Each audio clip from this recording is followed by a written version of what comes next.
Halo semuanya, perkenalkan nama saya Daniel Peruntu dengan NIM 22071010673, mahasiswa Fakultas Hukum Universitas Samratulangi Manado. Pada kesempatan kali ini, saya akan mempresentasikan materi tentang perbandingan hak atas tanah menurut hukum adat dan hukum nasional. Masuk pada latar belakang. Hak milik adalah hak kebendaan yang memberikan wewenang penuh kepada pemiliknya untuk menggunakan, menikmati, dan menguasai suatu benda atau aset, baik benda bergerak maupun tidak bergerak, sesuai dengan kehendaknya.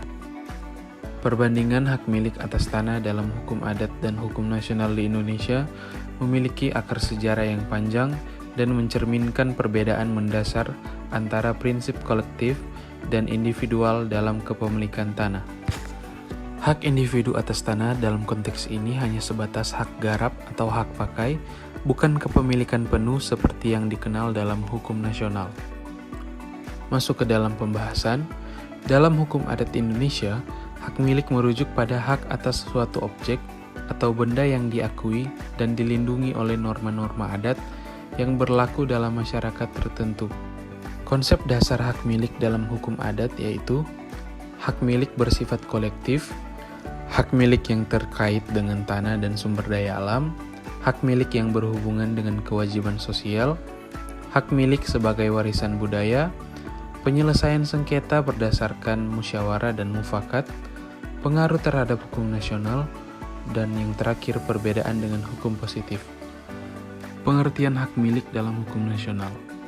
Hak milik atas tanah di Indonesia diatur dalam UU PA nomor 5 tahun 1960. Menurut pasal 20 ayat 1 UU PA, hak milik didefinisikan sebagai hak turun-temurun, terkuat dan terpenuh yang dapat dipunyai orang atas tanah dengan mengingat ketentuan dalam pasal 6. Artinya, hak milik adalah hak atas tanah yang memberikan pemegang hak kekuasaan penuh atas tanah tersebut selama tidak bertentangan dengan kepentingan umum. Karakteristik hak milik meskipun kuat, hak milik tetap tunduk pada ketentuan yang ditetapkan oleh negara, khususnya dalam hal penggunaannya untuk kepentingan umum. Subjek hak milik atas tanah hanya dapat dimiliki oleh WNI, badan hukum yang ditunjuk oleh pemerintah seperti lembaga-lembaga keagamaan atau sosial yang ditentukan oleh pemerintah dapat memiliki hak milik. Objek hak milik dalam hukum agraria Indonesia adalah tanah dalam batas-batas tertentu sesuai dengan peraturan yang berlaku. Dalam hal pembatasan hak milik, ketentuan pasal 6 UU PA menyatakan bahwa semua hak atas tanah mempunyai fungsi sosial. Artinya pemanfaatan tanah tidak boleh merugikan kepentingan masyarakat atau menghalangi pembangunan. Pemerintah berwenang mengambil tanah milik pribadi untuk kepentingan umum melalui mekanisme pembebasan lahan dengan kompensasi yang layak. Penggunaan tanah harus mengikuti peraturan tata ruang daerah. Yang pertama, pengalihan dan pewarisan hak milik. Yang kedua, peralihan dan penghapusan hak milik. Yang ketiga, penyerahan tanah secara sukarela kepada negara. Yang keempat, pendaftaran hak milik. Yang kelima, sertifikat sebagai bukti hak milik. Dan yang terakhir, perlindungan hukum bagi pemilik hak milik. Dalam konsep kepemilikan, yang pertama hukum adat, hak milik atas tanah dalam hukum adat umumnya tidak bersifat individual, melainkan komunal atau kolektif. Kepemilikan tanah diatur dalam bentuk hak ulayat, yaitu hak yang dimiliki oleh masyarakat adat atau suatu kelompok keluarga besar. Dalam hukum nasional, hak milik diatur dalam UU PA nomor 5 tahun 1960. Hukum nasional mengakui hak milik sebagai hak tertinggi yang dapat dimiliki oleh individu atau badan hukum atas tanah. Hak milik dalam hukum nasional bersifat lebih individual dan formal.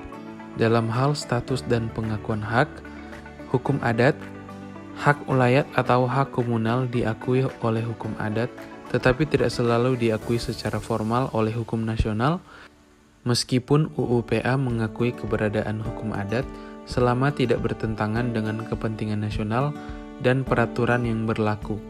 Hak milik di bawah hukum nasional memiliki pengakuan penuh dari negara dan ditandai dengan sertifikat hak milik yang dikeluarkan oleh Badan Pertanahan Nasional atau BPN. Status hak milik ini dianggap sah oleh hukum dalam hal pemanfaatan dan pengalihan hak. Dalam hukum adat, pemanfaatan hak atas tanah biasanya diatur oleh peraturan adat yang mengutamakan keseimbangan dan keberlanjutan. Pemanfaatan tanah dengan hak milik dalam hukum nasional lebih fleksibel karena pemilik memiliki hak penuh untuk memutuskan penggunaannya.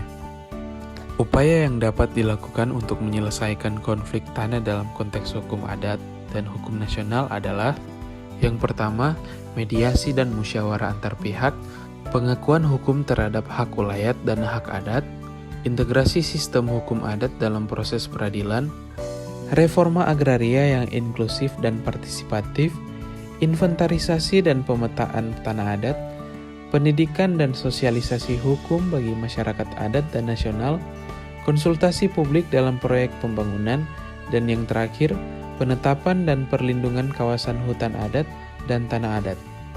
Itulah yang menjadi hasil presentasi saya. Terima kasih.